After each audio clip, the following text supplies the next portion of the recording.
자식에게 다 주고 살았는데 왜 나이가 들수록 시간이 흐를수록 마음은 더 편안해지는 것이 아니라 오히려 더 쓸쓸해지는 걸까요?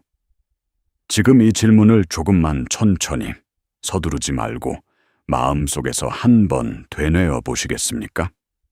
자식에게 다 주고 살았는데, 정말 아끼지 않고 살았는데, 후회 없이 살아왔다고 믿었는데, 왜 어느 순간부터 마음이 채워지는 느낌이 아니라 오히려 비어가는 느낌이 드는 걸까요?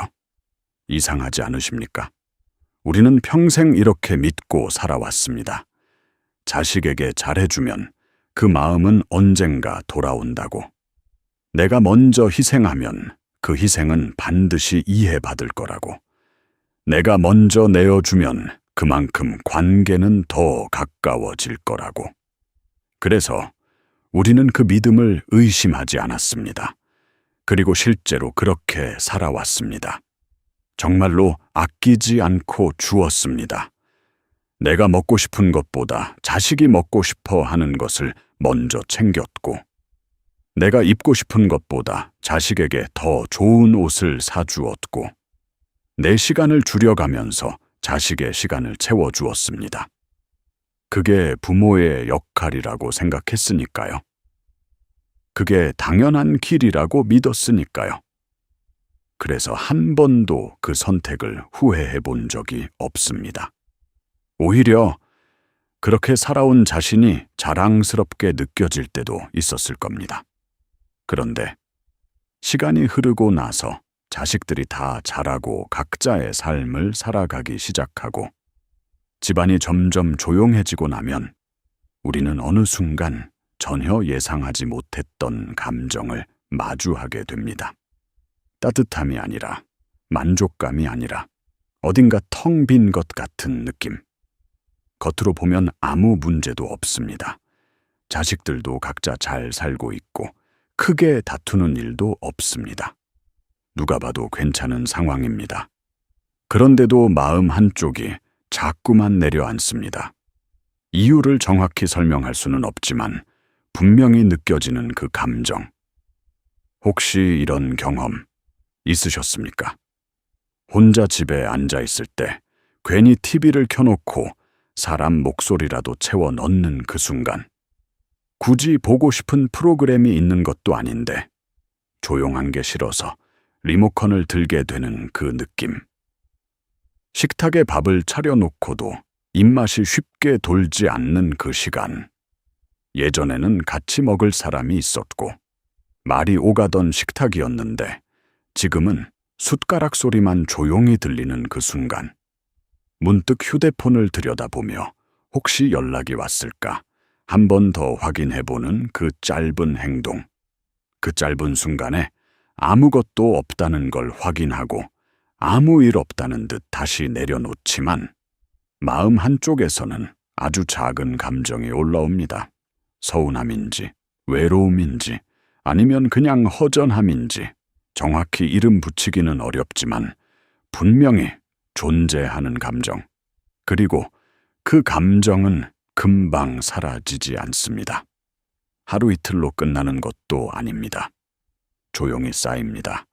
눈에 띄지 않게 쌓입니다. 그렇지만 분명하게 쌓입니다. 그래서 어느 순간 이런 생각이 스치기도 합니다. 내가 이렇게까지 했는데, 나는 정말 최선을 다했는데 왜 이런 기분이 드는 걸까? 그런데 이 생각을 누군가에게 쉽게 털어놓기도 어렵습니다. 괜히 자식을 탓하는 것처럼 들릴까봐, 괜히 내가 욕심 많은 사람처럼 보일까봐 입 밖으로 내지 못하고 그저 마음속에 담아두게 됩니다. 그래서 스스로를 설득합니다. 요즘 다들 바쁘니까 그렇지. 내가 괜히 생각이 많은 거겠지. 나이 들면 다 이런 거 아니겠어. 이렇게 스스로를 다독입니다. 하지만 이상하게도 마음은 쉽게 따라주지 않습니다. 이해하려고 해도 감정은 또 따로 움직입니다. 그래서 조용히 눌러보려고 해도 그 감정은 다시 올라옵니다. 아주 조용하게, 하지만 분명하게, 그래서 더 혼란스럽습니다.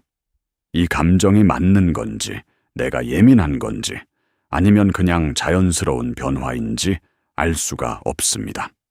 혹시 이런 마음 한 번쯤 느껴보신 적 없으십니까? 만약 그렇다면 그건 결코 이상한 일이 아닙니다. 그리고 절대로 혼자만의 이야기도 아닙니다. 생각보다 많은 분들이 같은 감정을 안고 살아가고 있습니다. 겉으로는 아무렇지 않은 듯 보이지만 속으로는 설명하기 어려운 허전함을 조용히 안고 살아갑니다. 그런데요, 이 감정은 그냥 우연히 생긴 것이 아닙니다. 그저 나이가 들어서 자연스럽게 생기는 것도 아닙니다. 분명한 이유가 있습니다. 그리고 더 중요한 것은 그 이유를 대부분은 스스로 잘 모른다는 점입니다. 겉으로는 분명 사랑이었는데 왜 그 사랑이 시간이 지나면서 서운함으로 바뀌는 걸까요? 왜 나는 다 줬다는 기억이 나중에는 나는 왜 이렇게 허전하지? 라는 감정으로 이어지는 걸까요? 혹시 조금 다른 방향으로 생각해 볼 수 있을까요? 우리는 정말 아무것도 바라지 않고 준 걸까요? 아니면 우리도 모르는 사이에 아주 작은 기대 하나를 함께 담아 보낸 것은 아닐까요? 이 질문이 조금 낯설게 느껴지실 수도 있습니다. 어쩌면 조금 불편하게 다가올 수도 있습니다. 하지만 바로 그 지점에서 이야기는 조금씩 달라지기 시작합니다. 어쩌면 문제는 자식이 아닐지도 모릅니다. 그리고 어쩌면 우리가 평생 당연하게 여겨왔던 어떤 생각의 방식 안에 작은 오해가 숨어 있었을지도 모릅니다. 그 오해가 시간이 지나면서 감정의 형태로 드러난 것일지도 모릅니다. 오늘 이 이야기는 누군가를 탓하기 위한 이야기가 아닙니다. 누가 잘했고 누가 잘못했는지를 가려내기 위한 이야기도 아닙니다. 그저 우리 자신의 마음을 조용히 들여다보는 시간입니다. 조금 천천히, 조금 솔직하게, 그리고 조금 더 깊이. 혹시 지금 이 이야기를 들으면서 마음속에 작은 울림이 느껴지신다면 그 감정을 굳이 밀어내지 않으셔도 됩니다. 그저 나도 이런 마음이 있었구나. 그렇게 알아차리는 것만으로도 충분합니다. 왜냐하면 이야기는 이제부터 시작이기 때문입니다. 그리고 아마도 이 다음 이야기 속에서 지금까지 설명하기 어려웠던 그 감정의 이유를 조금씩 이해하게 되실지도 모릅니다. 그래서 조심스럽게 한 가지 여쭤보겠습니다. 조금만 더 이 이야기를 함께 들어보시겠습니까? 아마 이런 장면 한 번쯤은 떠오르실 겁니다. 자식이 결혼을 앞두고 있을 때입니다. 집을 구해야 한다고, 전세든 매매든 준비를 해야 한다고 할 때 부모는 계산기를 들기 전에 먼저 마음이 움직입니다. 내가 조금 더 보태주면 되지. 내가 안 쓰고 모아둔 게 이럴 때 쓰는 거지. 그래서 통장을 열어봅니다. 오랫동안 모아온 돈, 언젠가를 위해 아껴두었던 돈, 혹은 노후를 위해 남겨두었던 돈까지. 그걸 꺼내면서도 아깝다는 생각보다 이상하게 마음이 놓입니다. 그래, 자식이 편하게 살면 됐지. 그렇게 스스로를 설득하고 결정을 내립니다. 집 계약하는 날, 자식의 표정이 환해지는 걸 보면서 부모의 마음도 함께 밝아집니다. 그 순간만큼은 정말 아무 후회가 없습니다. 오히려 뿌듯합니다. 내가 해줄 수 있는 걸 해줬다는 안도감, 부모로서 역할을 다했다는 느낌. 그런데 그 집에서 나와 혼자 돌아오는 길, 엘리베이터 문이 닫히고 밖으로 나와 천천히 걸어갈 때 이상하게 발걸음이 조금 무겁게 느껴질 때가 있습니다. 집에 도착해 문을 열었을 때 불이 꺼진 것일, 조용한 공기, 익숙한 공간인데도 어딘가 낯설게 느껴지는 그 순간, 그때 설명하기 어려운 감정이 살며시 올라옵니다.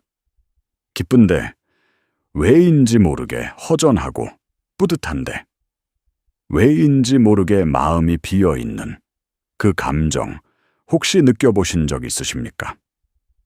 또 어떤 날은 이런 모습도 있습니다.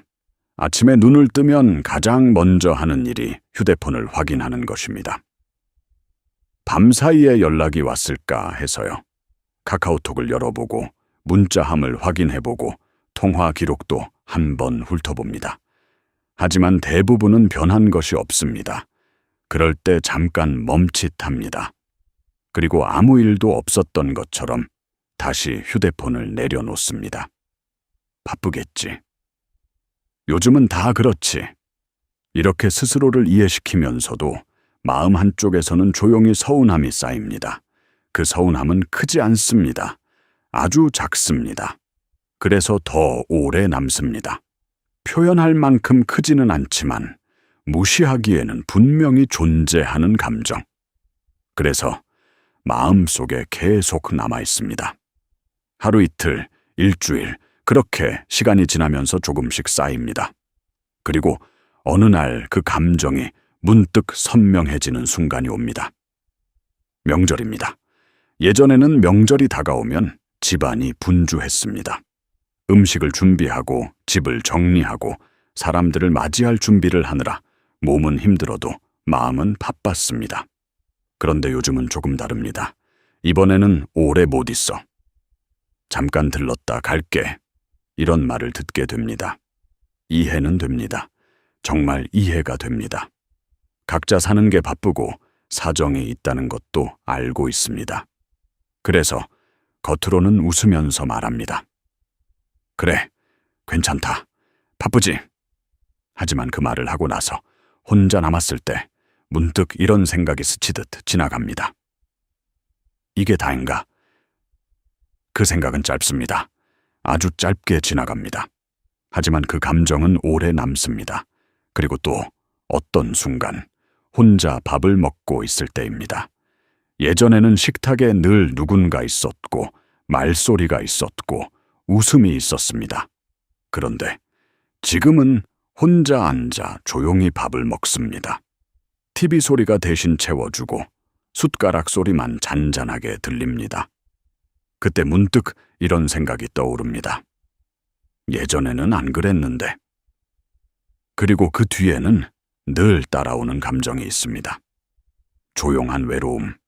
이 외로움은 누군가를 탓하기에는 애매합니다.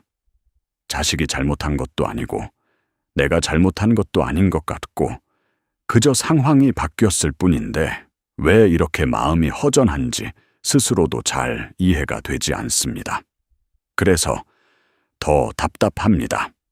그렇다면 이제 아주 조심스럽게 이 질문을 다시 꺼내보겠습니다. 우리가 자식에게 준 그 모든 것, 정말 아무 조건도 없이 준 것이었을까요? 많은 분들이 이 질문 앞에서 잠시 멈칫하실 겁니다. 그리고 이렇게 말씀하실지도 모릅니다. 나는 아무것도 바라지 않았다. 그냥 사랑해서 준 것이다. 맞습니다. 그 말은 틀리지 않습니다.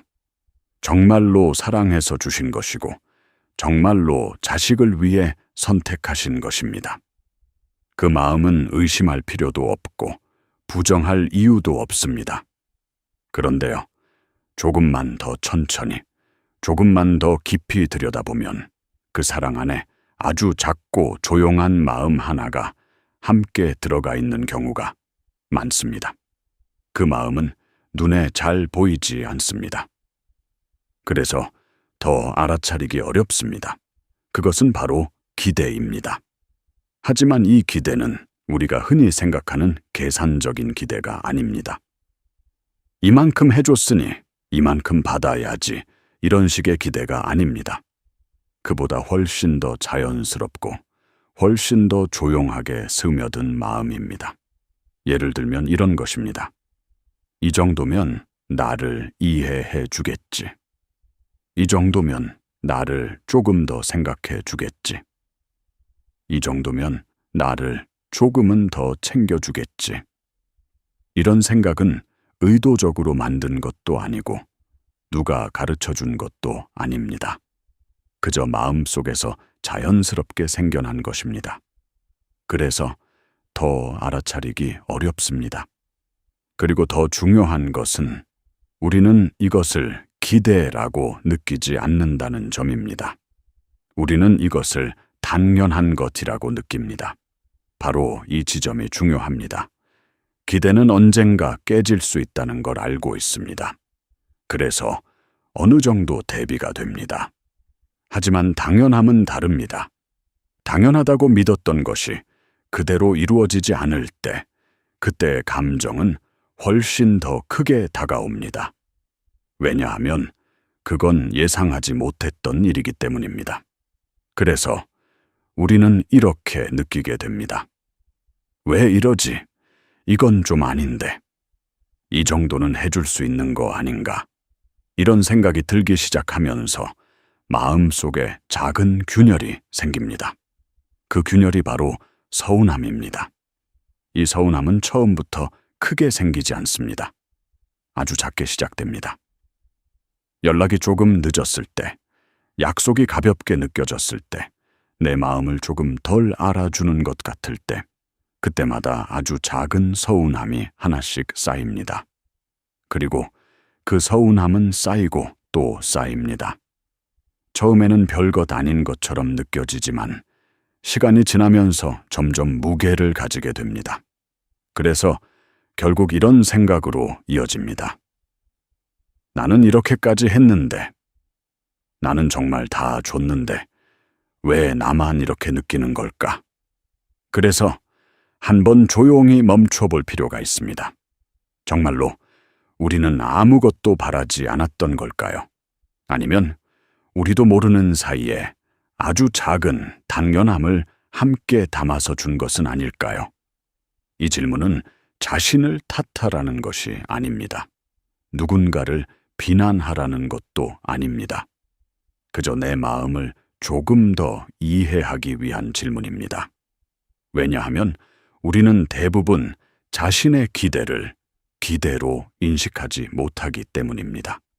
그저 당연하다고 느끼기 때문입니다. 그래서 더 서운해집니다. 그래서 더 이해가 되지 않습니다. 그래서 더 외로워집니다. 이 모든 감정의 시작이 바로 이 지점일 수도 있습니다. 그래서 이제 아주 작은 변화를 시작해 볼 수 있습니다. 주는 순간 이미 끝난 것이다. 이 말을 한번 마음속에 담아 보시겠습니까? 처음에는 낯설고 조금은 차갑게 느껴질 수도 있습니다. 하지만 이 말은 포기하라는 뜻이 아니라 내 마음을 지키기 위한 하나의 방법입니다. 그리고 또 하나. 나는 이미 충분히 했다. 이 말도 조용히 스스로에게 한번 건네보시겠습니까? 이 두 문장이 생각보다 큰 변화를 만들어 줄지도 모릅니다. 지금 당장 모든 것이 바뀌지 않아도 괜찮습니다.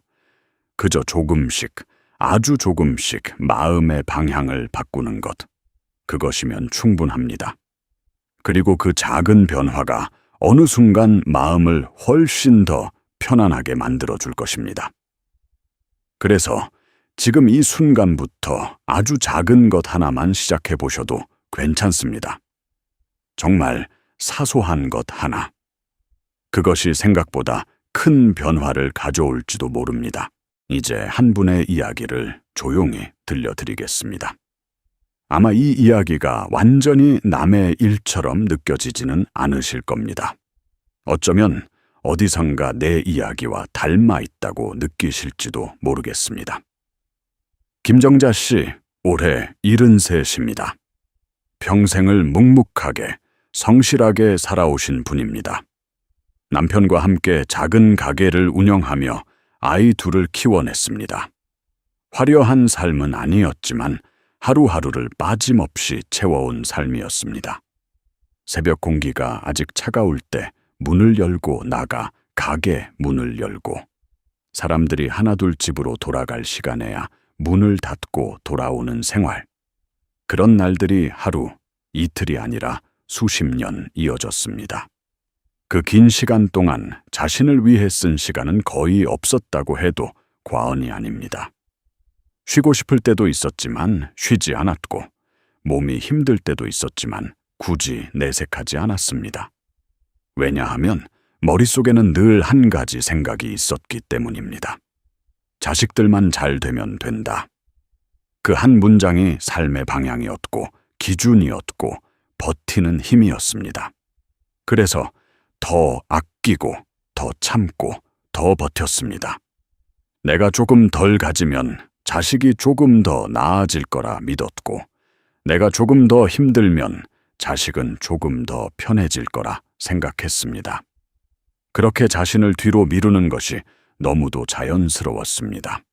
아이들이 자라고 각자의 가정을 이루고 나서도 그 마음은 쉽게 바뀌지 않았습니다. 결혼을 앞두고 집을 구해야 한다는 이야기가 나왔을 때도 김정자 씨의 마음은 망설임보다 먼저 움직였습니다. 조금이라도 더 보태주어야지, 그렇게 생각했습니다. 그래서 오랫동안 모아두었던 돈을 꺼냈습니다. 사실 그 돈은 노후를 위해 남겨두었던 돈이었습니다. 앞으로의 삶을 위해 조심스럽게 지켜오던 돈이었습니다. 하지만 그 순간에는 그런 생각이 중요하지 않았습니다. 이럴 때 쓰는 거지. 그렇게 스스로를 설득했고, 그리고 자연스럽게 내어주었습니다. 그날 집 계약을 마치고 자식이 환하게 웃으며 고맙다 라고 말했을 때 그 순간만큼은 정말 마음이 가득 찬 느낌이었습니다. 빈틈없이 채워진 듯한, 더 바랄 것이 없는 듯한 느낌. 그래, 이걸로 됐다. 그렇게 생각했습니다. 그 말 속에는 후회도 미련도 없었습니다. 그런데 그 이후의 시간이 조금씩 달라지기 시작했습니다. 처음에는 아주 미세했습니다. 연락이 예전보다 조금 줄어들고 만나는 시간이 조금 짧아졌습니다. 처음에는 그것을 아무렇지 않게 받아들였습니다. 바쁘겠지. 살다 보면 다 그런 거지. 이렇게 스스로를 이해시키며 마음을 다독였습니다. 그런데 어느 순간부터 이해와는 다른 감정이 조용히 올라오기 시작했습니다. 혼자 집에 앉아 있을 때 괜히 전화기를 한 번 더 들여다보게 되고, 벨소리가 울리면 괜히 가슴이 먼저 반응하게 되고, 그런 사소한 순간들이 반복되면서 마음 한쪽이 조금씩 무거워졌습니다. 특별히 무슨 일이 있었던 것도 아닌데 괜히 서운한 날이 생기고, 괜히 이유 없이 마음이 가라앉는 날이 생겼습니다. 그래서 어느 날 김정자 씨는 혼잣말처럼 이렇게 중얼거렸습니다. 내가 너무 많이 해주었나? 그 말이 입 밖으로 나오는 순간 스스로도 놀랐습니다. 왜냐하면 그동안 단 한 번도 그렇게 생각해 본 적이 없었기 때문입니다. 나는 당연히 해준 거라고 생각했고, 부모라면 해야 할 일이라고 믿었기 때문입니다. 그런데 그 말이 나온 이후로 이상하게도 마음이 더 복잡해졌습니다. 아니야, 그런 생각하면 안 되지. 내가 괜히 이상하게 생각하는 거야. 스스로를 다시 붙잡아 보지만 이미 올라온 감정은 쉽게 사라지지 않았습니다. 그렇게 몇 달이 흘렀습니다. 어느 날 혼자 밥을 먹다가 문득 이런 생각이 들었습니다. 나는 왜 이렇게 서운하지? 그 순간 김정자 씨는 처음으로 자기 마음을 조금 더 천천히 들여다보기 시작했습니다. 그리고 그때 아주 작은 질문 하나가 마음속에 떠올랐습니다. 나는 아무것도 바라지 않았다고 생각했는데 정말 그랬을까? 그 질문은 금방 사라지지 않았습니다. 마음속에 남아서 조용히 머물렀습니다. 그리고 그날 이후로 생각이 조금씩 달라지기 시작했습니다. 자식이 잘못했다는 생각이 아니라 내 마음을 한 번 더 바라보게 된 것입니다. 나는 그냥 주기만 한 줄 알았는데 어쩌면 알아주길 바랐던 건 아닐까? 그 생각이 스치는 순간 이상하게도 마음이 조금 가벼워졌습니다. 누군가를 탓하던 마음이 아니라 이해하려는 마음이 생기기 시작했기 때문입니다. 그 이후로 김정자 씨는 아주 작은 변화를 시작했습니다. 기다리는 시간을 줄이고 혼자 있는 시간을 조금 더 채워보기 시작했습니다. 아침에 동네를 천천히 걸어보고 오랫동안 연락하지 않았던 친구에게 전화를 걸어보고 혼자서도 따뜻한 밥을 챙겨 먹어보았습니다. 처음에는 어색했습니다. 혼자 있는 시간이 익숙하지 않았기 때문입니다. 하지만 그 시간이 조금씩 쌓이면서 점점 편안해지기 시작했습니다. 그리고 어느 날 이런 생각이 들었습니다. 아, 내가 나를 너무 뒤로 밀어놨구나. 그 깨달음은 아주 작았지만 그 어느 때보다 깊었습니다. 그 이후로 자식을 바라보는 시선도 조금씩 달라졌습니다. 예전처럼 기다림으로 가득 찬 시선이 아니라 조금 더 여유 있는 시선으로. 서운함이 완전히 사라진 것은 아니지만 그 감정에 끌려다니지는 않게 되었습니다. 이 이야기를 들으시면서 어떤 느낌이 드셨습니까?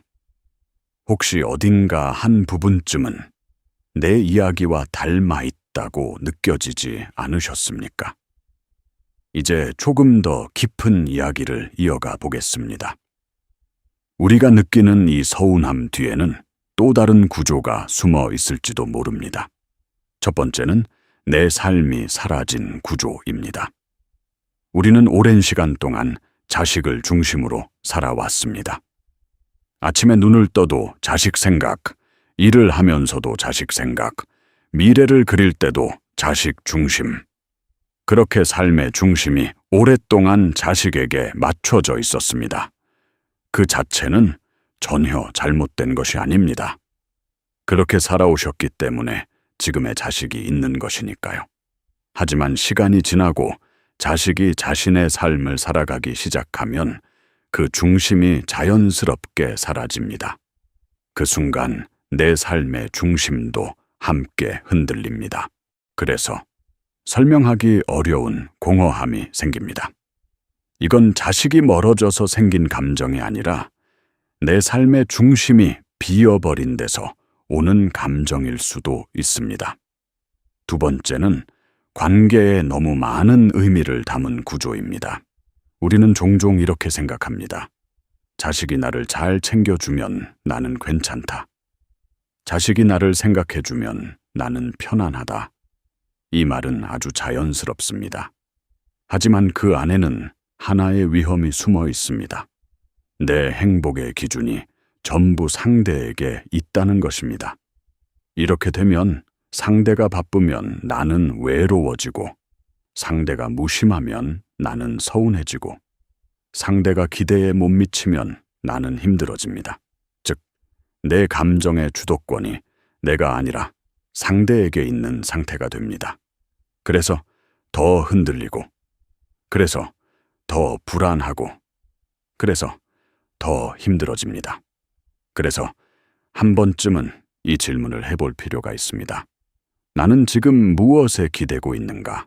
자식인지, 관계인지, 아니면 그 관계를 통해 얻고 싶은 어떤 감정인지.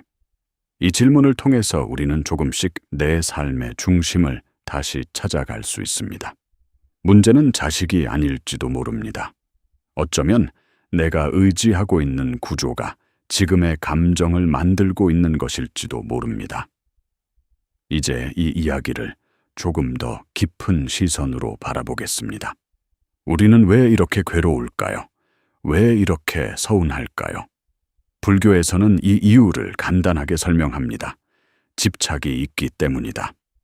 이 말이 처음에는 조금 차갑게 들릴 수 있습니다. 하지만 조금만 더 풀어서 보면 다르게 느껴집니다. 우리는 분명 자식을 사랑합니다. 그 사랑은 의심할 필요 없는 진짜입니다. 그런데 어느 순간 그 사랑이 붙잡고 있는 마음으로 바뀌기도 합니다. 이렇게 했으니 이 정도는 해줘야지. 이만큼이면 나를 이해해줘야 하지 않나. 이 마음이 바로 놓지 못하는 마음입니다. 그 마음이 클수록 괴로움도 함께 커집니다. 그래서 한번 이렇게 물어볼 수 있습니다.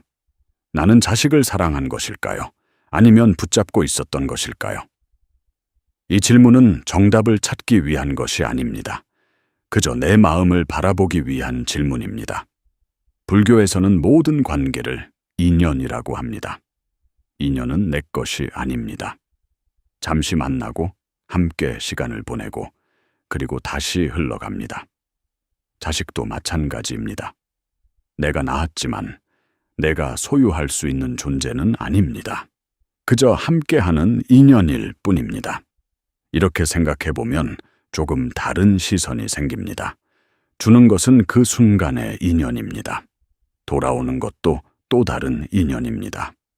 이 둘은 연결되어 있는 것처럼 보이지만 사실은 각각의 흐름일 수도 있습니다. 그래서 조금씩 놓는 연습이 필요합니다. 억지로 끊어내는 것이 아니라 조금씩 가볍게 내려놓는 연습. 그렇게 할 때 마음은 서서히 편안해집니다. 오늘 이야기를 여기까지 함께 들어오시느라 마음이 조금 무거워지셨을 수도 있습니다. 혹은 조금은 가벼워지셨을 수도 있습니다. 어떤 감정이든 그대로 괜찮습니다. 우리가 나눈 이야기는 누군가를 탓하기 위한 것이 아니라 내 마음을 이해하기 위한 이야기였기 때문입니다. 말년의 후회는 거창한 곳에서 시작되지 않습니다. 대부분은 죽어도 내려놓지 못한 마음에서 시작됩니다. 그래서 오늘 단 하나만 기억하셔도 충분합니다. 주는 순간 이미 끝난 것이다. 그리고 나는 이미 충분히 했다. 이 두 문장을 마음속에 조용히 남겨두셔도 좋습니다. 지금 당장 모든 것이 바뀌지 않아도 괜찮습니다.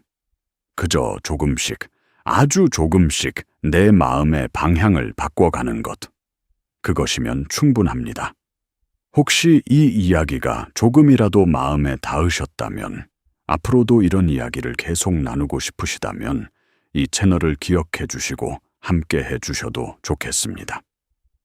마지막으로 한 가지 말씀드리고 싶습니다. 놓는 순간 비로소 마음은 편안해집니다.